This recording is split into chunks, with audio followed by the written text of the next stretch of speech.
Halo semuanya, selamat datang di Ekstra Kelas Indonesia. Dan pada video kali ini, Ekstra Kelas Indonesia akan membahas tentang beberapa istilah dalam dunia kerja yang perlu kamu tahu.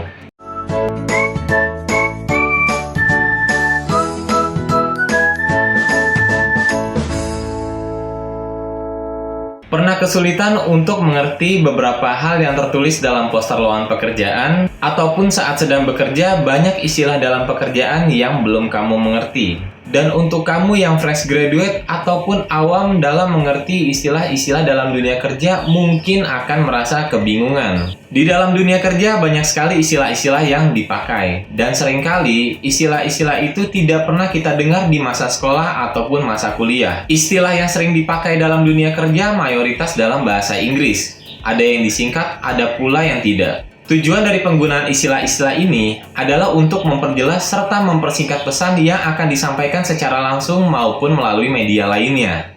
Tanpa berlama-lama, Ekstra Kelas Indonesia telah merangkum 15 istilah dalam dunia kerja yang perlu kamu ketahui. Jadi simak video ini sampai habis. Jika kamu sudah pernah melamar pekerjaan atau melihat lowongan pekerjaan, biasanya terdapat istilah ini di dalamnya. Walk-in interview merupakan proses wawancara yang dilakukan tanpa seleksi. Jadi, kamu bisa mengikuti wawancara kerja tersebut tanpa harus membuat janji terlebih dahulu. Outsourcing adalah penggunaan tenaga kerja dari pihak ketiga untuk menyelesaikan pekerjaan tertentu di dalam sebuah perusahaan. Outsourcing sendiri merupakan sebuah inisiatif yang dilakukan oleh perusahaan dalam memangkas biaya operasional mereka. Dengan demikian, karyawan yang direkrut outsource diharuskan mampu melakukan berbagai jenis pekerjaan, mulai dari customer service, pekerja manufaktur, hingga administrasi perkantoran. Basic salary atau gaji pokok merupakan upah minimum yang harus dibayarkan oleh perusahaan kepada para pekerja atau karyawan baik kontrak maupun tetap, menurut tingkat jabatan atau jenis pekerjaan yang nominalnya telah disepakati dalam kontrak kerja. Full time identik dengan jadwal kerja yang memakan waktu sekitar 37 jam sampai 40 jam dalam satu minggu. Dalam satu hari, rata-rata kamu akan menghabiskan waktu sekitar 8 jam dari hari Senin sampai hari Jumat. Umumnya jadwal full time dimulai dari jam 9 pagi sampai jam 5 sore. Namun hal itu kembali lagi kepada kebijakan masing-masing perusahaan. Dikarenakan jam kerja yang panjang, biasanya pekerja full time akan mendapatkan tunjangan, asuransi, dan sebagainya. Tidak menutup kemungkinan pekerja full time akan bekerja di luar jam kerjanya. Dan jika ini terjadi, karyawan akan mendapatkan uang lembur dari perusahaan. Uang lemburnya pun sesuai dengan kebijakan perusahaan masing-masing.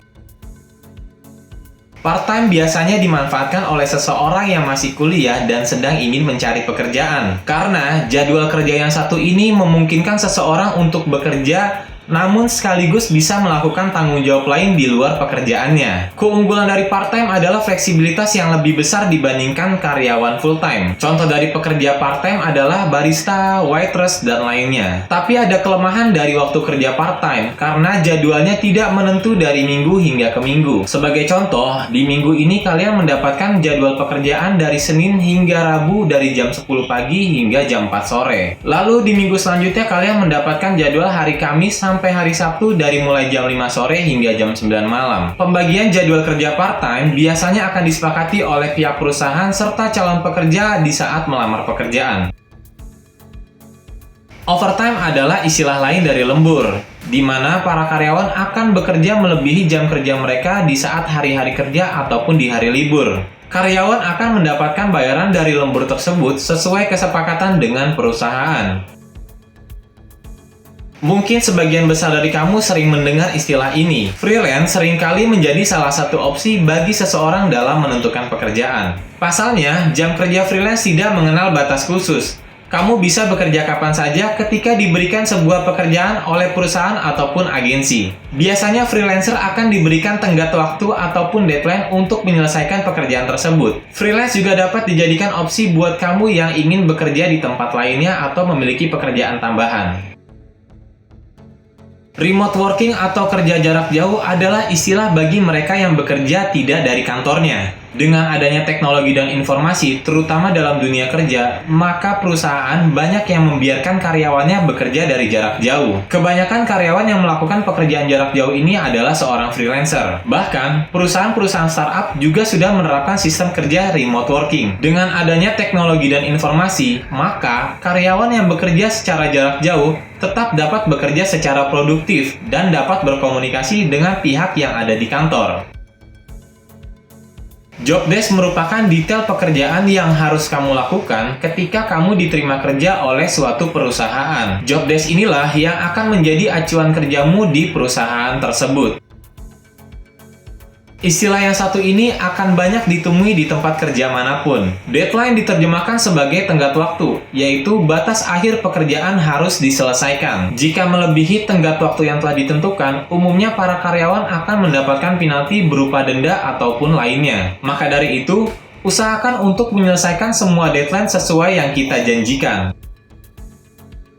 Standar Operasional Prosedur atau SOP merupakan peraturan tertulis atau prosedur yang wajib dipatuhi oleh karyawan yang bekerja di perusahaan tersebut. Dan biasanya SOP pada satu perusahaan dengan perusahaan lainnya berbeda, bahkan antara divisi pun juga bisa berbeda.